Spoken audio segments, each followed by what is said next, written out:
Salut din nou, suntem aici cu Apollo, care tocmai a ieșit dintr-un meci foarte palpitant. Hello Apollo, thank you for joining us. You're welcome. So, how has been your experience at DreamHack Bucharest so far? The experience at DreamHack's been pretty good. I mean, the event's been long, but it's been fun at the same time. There's been a lot of crazy games. I've just enjoyed myself commentating.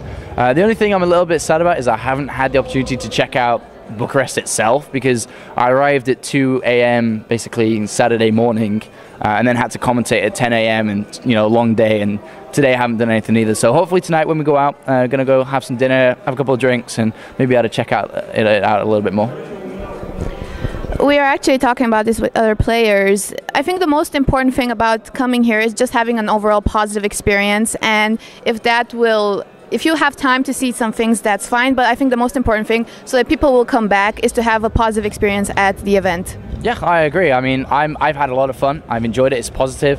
I spoke to a lot of players about it too, and they've enjoyed it too. You know, Twitch TV that look after them here with the Players Lounge, the admins are good, the PCs are good, the tournaments run smoothly, and it's been good. It's been a good event. So you've been doing this for a while. Can you tell us what are some of the essential elements of a successful live stream? As a live stream, so not a tournament or a personal live stream? No, the thing I'm trying to get at is what I've understood from the event is that live streaming and the media production behind an event like this is very important, especially to get it out to the people who can't come here physically. And I've talked about this with James Harding, and that's why I want to know more about the behind the scenes, the unsung heroes of gaming events. So that's why I was asking about the essential elements to a live stream and to the media production behind a gaming event like this. All right, well, that's a great question, to be honest, because, I mean, on a stream, you see me, you see the game, and you see a couple of, you know, nice images and overlays, but that's just the front of it.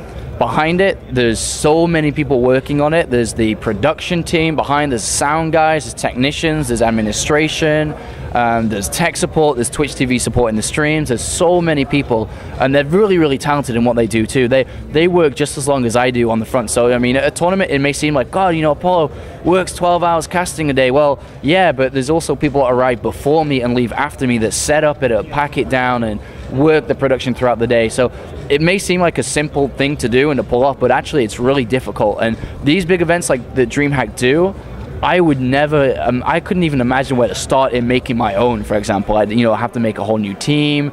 It's so big, and that's something that I don't think gets looked at a lot. So to have a successful tournament, a successful live stream, you have to have a good tournament format, you have to have a good team that supports you production-wise, you obviously need good commentators, and with that all together, it's StarCraft. I mean, as long as it has StarCraft at the core of it, and if you're a StarCraft fan wanting a StarCraft tournament, it should be okay. What is unique about commentating StarCraft as opposed to other esports? So I've been in RTS, real-time strategy gaming, since before I can remember. Like when I was super young, I was playing games like Red Alert, Command & Conquer, even on PlayStation and console gaming. And it just naturally evolved from there. I always played RTS games, always strategy games. Before I become a commentator, I was a professional player in the industry too. And then when I made the transition, it was just so smooth to do so. I enjoy playing other games casually, but I would never play them competitively, and I wouldn't ever desire to class them either. For example, MOBA games, League of Legends type of games, Dota type of games aren't me. I'm a 1v1 strategy player. I enjoy watching it and how it evolves, and that's where my true heart lies. And what is unique about commentating StarCraft? I mean, okay, it's you and your co-workers and your commentators. How are you different from the people that comment on Counter-Strike, LOL, Dota? What are the things that you focus on as opposed to other people? StarCraft is a very complex game, very, very complex game. There is so much that people don't understand correctly. There's even things I don't correctly grasp.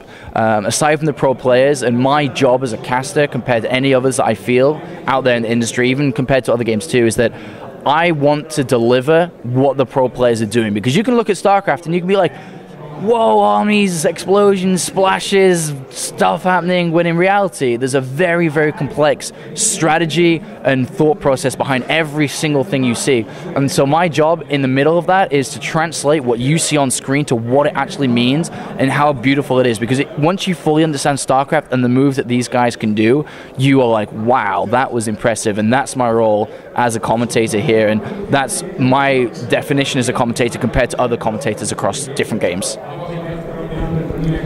So we've noticed a little bit rain. I think rain is behind us, if I'm not mistaken, and we were just shocked by it's almost automatic when you see him play. It's really quite surprising.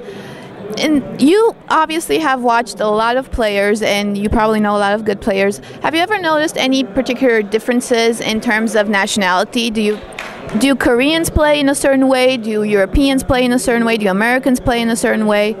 The Koreans always play very economy focused. They'd always be defensive, and they'd soak in any attack and then basically win because they didn't lose the attack and they have a better economy. That's how Koreans like to play. Europeans like to play two different styles, usually passive. So they play passive, a very similar style to Koreans, but not as strong. The difference between the Koreans and the Europeans, for example, is Koreans will play passive, but also be able to do other things at the same time because they are faster players. So European players would play a little bit in their own world. And Americans are usually a lot more aggressive. They're a lot more timed out specific attacks. And that seems to be the way that the different regions play the game. They play it differently. And at international tournaments, that's one of the great things to watch, because you see three styles clash together and usually one comes out on top. One of the Romanian players we talked to had this theory about how in the beginning StarCraft was very unbalanced in the sense that the Terran race was overpowered, and that's why it was easier to have performances in esports playing StarCraft with Terrans. But that in time has evened out. Is this a valid theory, or was this, I don't know, a personal gripe? No, it's pretty true, to be honest, because throughout 2011, Terran was very strong, and they did get brought down, as you mentioned. But most recently, it's not so much buffs that have occurred, it's more that Zerg and Protoss players have evolved. I mean, StarCraft2 changes daily. The balance of the game changes daily. It's a very fresh game. It's only 2 years old. So in the recent times, Zerg and Protoss have become a lot stronger, which is why we see a lot more of their success in recent tournaments. Yesterday, we also talked to Martin de Masseur, who is awesome. And he told us about the importance of gamers being very aware of the effects that this is of the effects of gaming and of just having a sedentary lifestyle, the effects of this on their body, and how important that is. For instance, the rate of clicks per minute, and that's why we have the Martin de Masseur here. Can you tell us what is your advice from that point of view, both to players and to commentators? How do you try to also have good performances but take care of yourself? The thing is, in StarCraft2, especially at tournaments like this, it's 12 hours a day. You know, you can play 2 to 3 day tournaments, 12 hours each day. If you aren't fit, and that's a health thing, you won't have the endurance to last the full tournament. You'll get tired easy, you won't play as well as you usually would do. So that's an important fact, which he emphasizes a lot.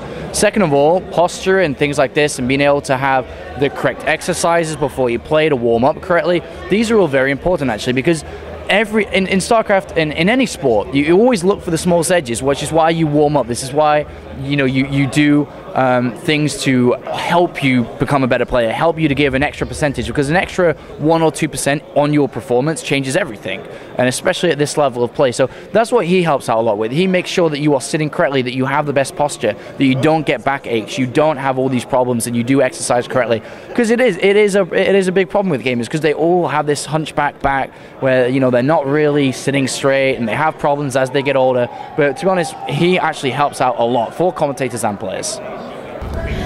So from the few interviews we had with StarCraft players, at least we had four interviews with Romanian players, and 3 of them chose Zerg as their favorite race. One of them chose Protoss. And again, is there any connection between who you are as a person, your personality, and the race that you choose in StarCraft? Creative players like Protoss, that's kind of how it's always been. The strategical-minded players, usually Terran. and the aggressive, well, that's how it always used to be. It's changed a little bit because StarCraft 2 is a little bit of a different game, but based on how it used to be in Brood War, the original, it used to be like that. And then Zerg plays would always be the high economy, lots of units, lots of fast play, and Swarm style-esque of play. And it is kind of the similar style in StarCraft 2, although the game designs change it a little bit, where you do have Zerg plays be a lot more strategical minded, Terran plays being a little bit more creative because there are a lot of other things to do for them. What future events are you most excited for, and what future developments in the gaming industry are you excited for? Anything StarCraft related in terms of what I'm looking forward in the industry. You know, Heart of the Swarm coming out soon, looking forward to that, looking forward to the other expansion after that. In terms of StarCraft 2 tournaments, what I'm looking to do, any big event, you know, I'm looking forward to going back to over at MLG to do some MLG events again, looking forward to working within the European scene, to looking forward to 2013 with DreamHack to see the new ISO Open, if it stays ISO Open, the new tour that they're gonna put towards. Anything though, just StarCraft related. I mean, the way that a lot of people ask me this too, like, so what are you looking forward to do? What do you want to do? Or where do you see yourself in 6-12 months? To be honest, I don't really look further than a month or two, because it's StarCraft and esports in general, the scene changes so rapidly. 1 month this is happening, and then the next month something changes because maybe a big line sponsor comes in, you know, because they're at the stage of esports where big sponsors are coming in slowly but surely, and you know, Twitch TV has developed a lot of things as well. So I'm just kind of living in a short period. I've got just 1 or 2 months ahead of me, so just main big line tournaments, and of course Heart of the Swarm, which is soon to be out. So I've noticed you mentioned you're going to go out tonight, and let me just ask, have you tasted your first Romanian beer? No, yes, but I don't know what it was because I was given it. I did have it, but I forgot what it was. It was good, but I'm looking to sample some more. I had a glass of brandy as well, which was meant to be some kind of Romanian brandy. I'm not sure what that was either, but I did have it. I remember I can't remember the name, but I remember him telling me the name. I could never repeat it, but I'm going to try some stuff tonight for sure, and hopefully some food. Okay, have fun, and thank you very much for joining us today. Thank you very much for having me.